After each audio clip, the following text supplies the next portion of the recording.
XR Carb 101. So ito, lalagay ko yung Nibby 26. Sa mga nahihirapan sa manifold, kasi ang iba ginagawa, ilalagay ng Raider. Sakto naman yung tornilyohan sa Raider, ang kaso, kung makikita nyo, kita ba? Ayun o, hindi sakto yung intake. Hindi match. Ayun o, ito. Sabit.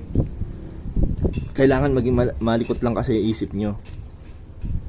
Nakakuha ako ng manifold. Eto.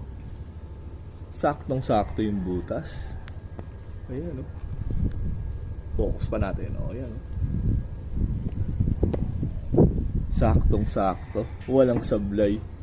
Walang sayang. Pasok lahat.